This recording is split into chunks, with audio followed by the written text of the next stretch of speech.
and fellowship meal at the end of the month, and all the money that we make that is contributed that goes over the budget will go toward Central Texas Christian camps to help meet the support and the work that's going on there. So boy, May just seems it's trying to see how much stuff we can cram into the end of May. And of course, the big thing about May is that school lets out. And yeah, there we go. We got some amens from the little kids over here. And so we are ready for summer. They are ready for summer, and I hope you are too. We are ending the quarter in the spring.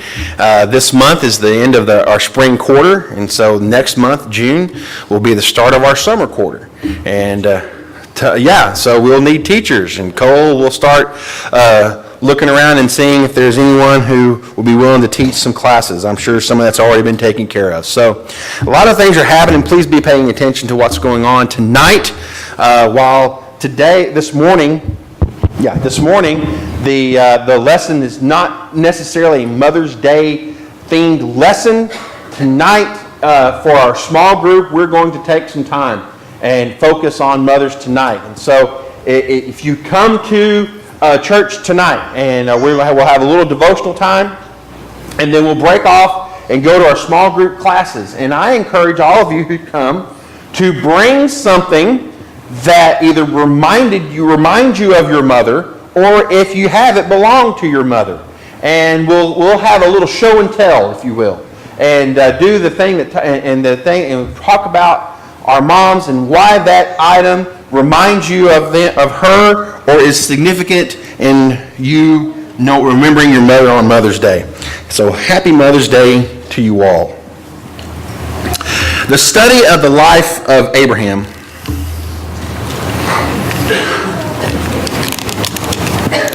There it is. The study of the life of Abraham is a study of the life of faith, which is one of the reasons why Abraham is one of the characters in the Bible that we will be looking at this entire year. And in fact, Abraham has so much to offer. I'm having to do 2 sermons a month on Abraham, which I hope that y'all are enjoying and learning as much as I am about the father of faith. But when you study the life of Abraham, you also study a life of faith, and you also realize that amongst part of that study that there is some things that can bring tension to you as you deal with the concept of a promise that has been given versus the present situation that you are in. That, in the end, can cause tension. Abraham has had a lot to deal with, we have discovered. He's had to leave his home. He's had to go and move around and live in tents. Then a drought and a famine comes along, and he winds up going down to Egypt. He didn't do that by God's command. He took matters into his own hand and then got himself in some trouble down in Egypt, and he quickly exited Egypt and got back to the land of promise and called upon the name of the Lord at Bethel. And you would think that there would be a time where Abraham can spend some time reflecting and getting back to the basics of his relationship with God, and yet the minute he calls upon the name of the Lord in Bethel, another problem arises, and that's what we're going to look at this morning. Sometimes to live by the promise means you have to make hard decisions about what to do when it comes to wealth, when it comes to family relationships, when it comes to things that are special to you. See, one of the things we're going to talk about is this thing called material things. And really, you can't avoid talking about the material things when you are trying to have a serious conversation about the spiritual things. It kind of reminds me of the story of the man who's checking into a hotel, and he's in the lobby, and he looks over and he sees that there's this older lady, and she has on the most beautiful diamond necklace he has ever seen. And on this necklace is probably the biggest diamond he's ever seen. And he can't help himself. And so he goes up to the lady and he says, "Excuse me, ma'am, I don't mean to stare, but I can't help notice how big and beautiful that diamond is around your neck. Is that the Hope diamond? The famous Hope diamond?" And she says, "No, young man, this is the Pennyworth diamond." "Oh, well, I'm sorry, I've never heard of the Pennyworth diamond," the young man says. And she says, "Well, young man, the Pennyworth diamond is as big and as popular and famous as the Hope diamond." "Well, I didn't know that," said the young man. She says, "The Pennyworth diamond is as valuable as the Hope diamond." "That's news to me. I didn't know that." And then she said, "And did you also know, young man, that the Pennyworth diamond comes with a curse just like the Hope diamond?" He goes, "Wow, what curse is that?" And she said, "Mr. Pennyworth."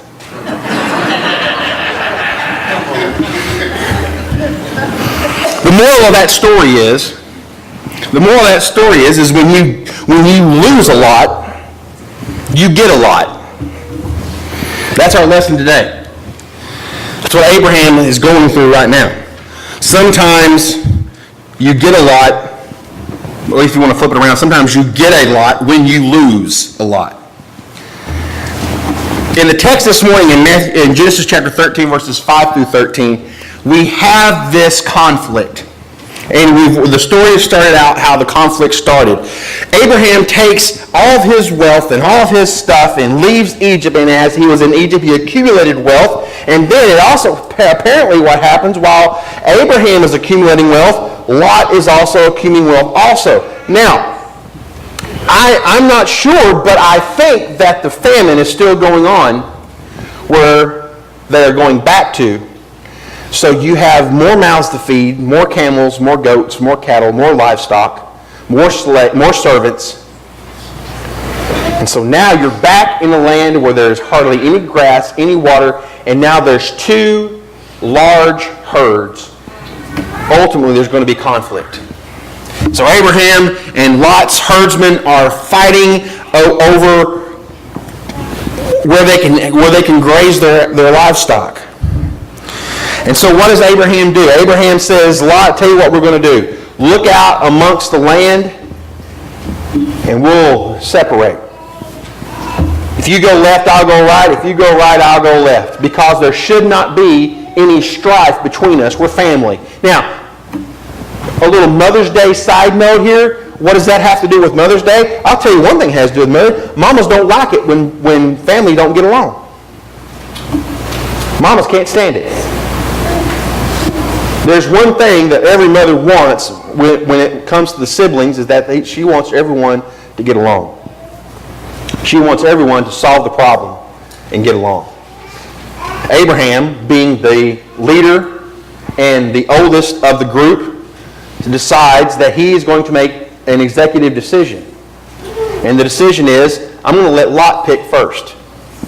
Now, there are three reasons why Abraham chose to make a decision that many people would look back and go, "Wait a minute, why are you letting Lot pick first?" Let's look at those reasons right now. Three things is that cause Abraham to make such a huge gesture to his nephew. And the first one is this. Abraham has learned of the problems.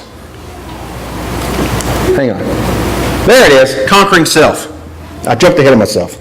My slides are not working for me this morning. Conquering self. Remember, Abraham had just gotten back from Egypt. Abraham brings his herds, and apparently Lot is benefiting from all that as well. And all this time, Abraham and Lot seem so peaceful and so compatible, and before they left Egypt. And all that time while they're traveling through the Promised Land, there's this idea of, hey, man, we're a team. We are in this together. But here's the thing about it. I have learned that real character emerges when there is squabbling over material possessions. In my personal life, in many ways. When a family decides which items do the kids get, how much property, all this stuff happens. But you can take that context out and put it in another context as well. When promotions are given or not given, it is amazing how quickly you find out about how people are and what they're really like. Now, like I said, as the oldest one and the leader of the group, Abraham does an incredibly illogical thing.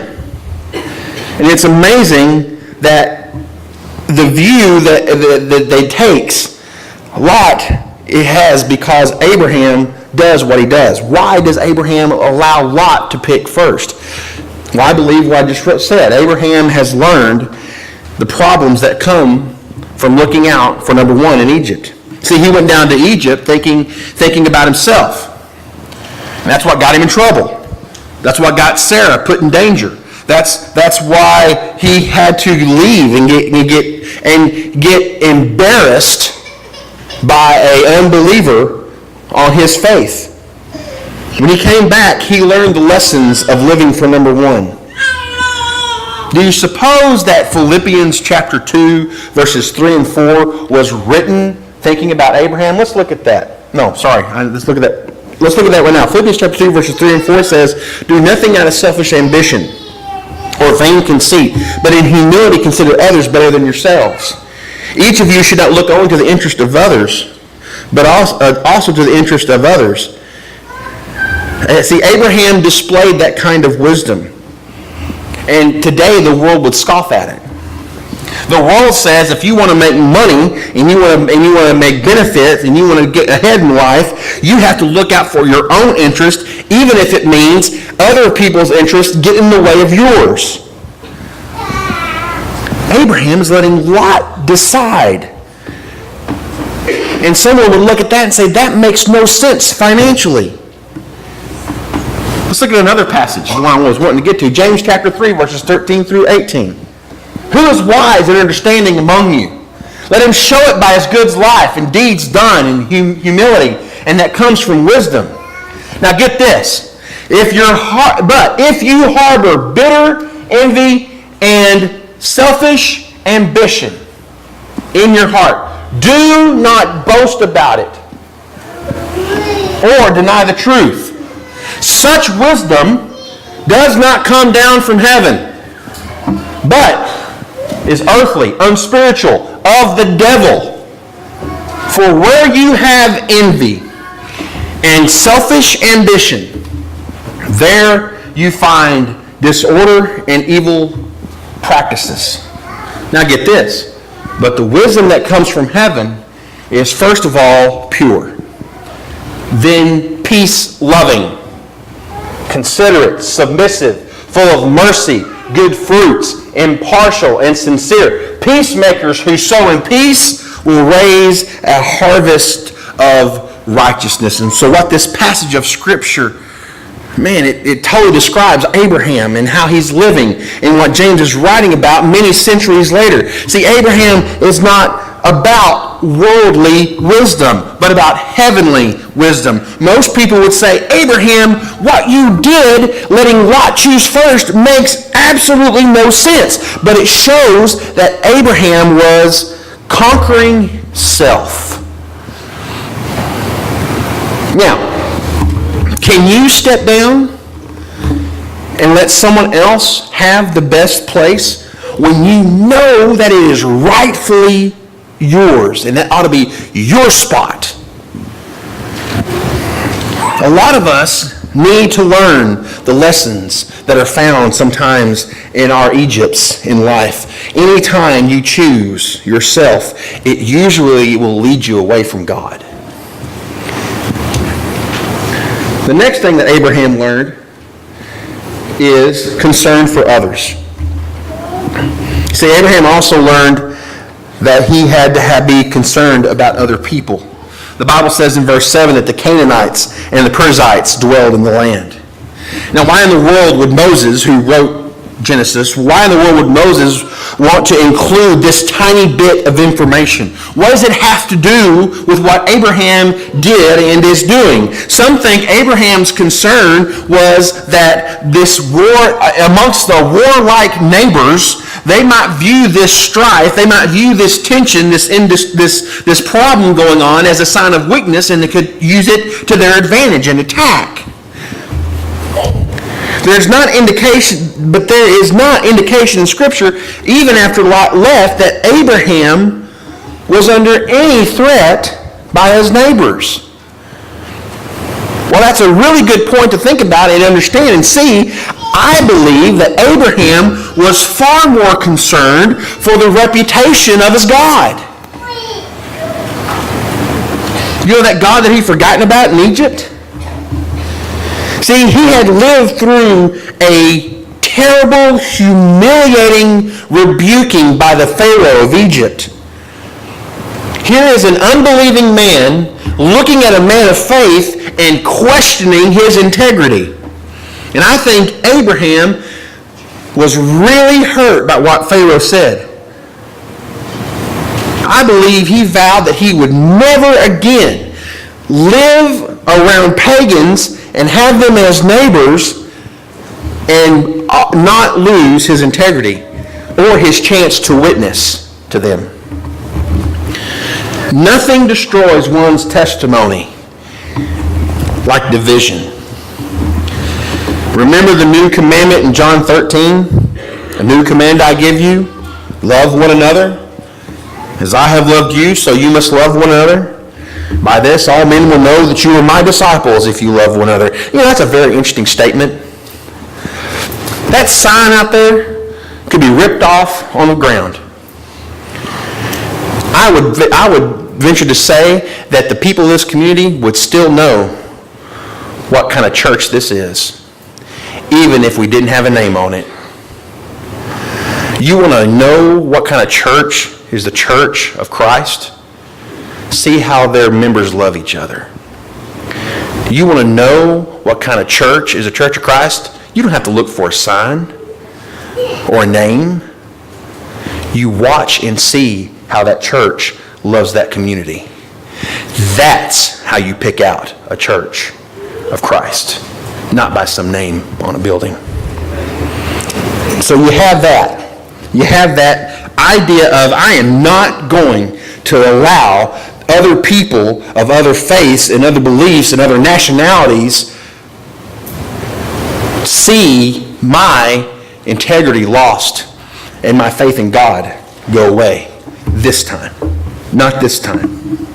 Nothing destroys one's testimony like division. The last thing Abraham learns is this. He learns that he has got to put full faith and confidence in God. There was confidence in God that cannot be overlooked. Do you think that it is possible for that Abraham could lose this land if he did not claim it for himself? You see, while this is not a wise decision if you're going by the current understanding rules of economics to let someone else pick first because they're going to pick the good land, Abraham learned in Egypt that decisions based on economic reasoning and decisions made on faith are two totally different things. He learned in Egypt the importance of living by God's promise rather than by sight. Abraham learned that God had promised him a land, and not only promised him a land, God promised Abraham a future. A future that was going to be great. And Abraham has to decide that, Abraham has decided that, you know what, God really doesn't need his help. And that's a lesson we can all learn. You want to grow this church? You want to have this church grow? Get out of the way and let God take care of it. You want to make your budget? You want to make budget? Get out of the way and let God take care of it. You want to support missions and raise money for camps and everything else every fifth Sunday? Get out of the way and let God handle it. God doesn't need you to throw out your ideas on what's best economically for God to keep his word. You see, Abraham was just like us. And when we're in the beginning, back in Ur, he made a decision based on what looked best economically. Abraham learned to think this way when he decided to put his confidence and faith in God. Turn over to Hebrews chapter 11. The great Abraham is written about in Hebrews chapter 11, verses 9 and 10, because he reminds us that by faith he made his home in the promised land like a stranger in a foreign country, and he lived in tents, as did Isaac and Jacob, who were heirs with him of the same promise. For he was looking forward to the city with foundations, whose architect and builder is God.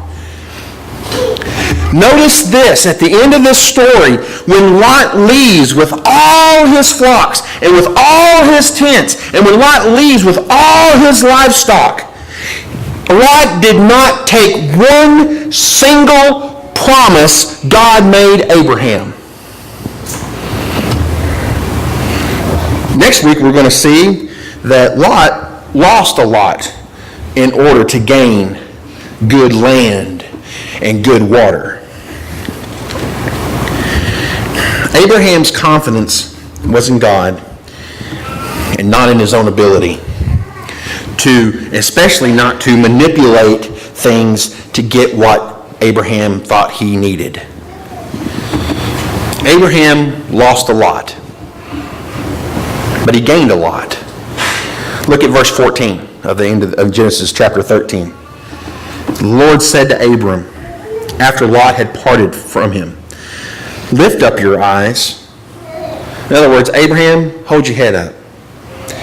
Yes, some of your family is gone. Yes, you had to make a tough decision. Abraham, hold your head up. Look around you. Look from where you are. Look north, look south, look east and west. All the land you see I will give to you and your offspring forever.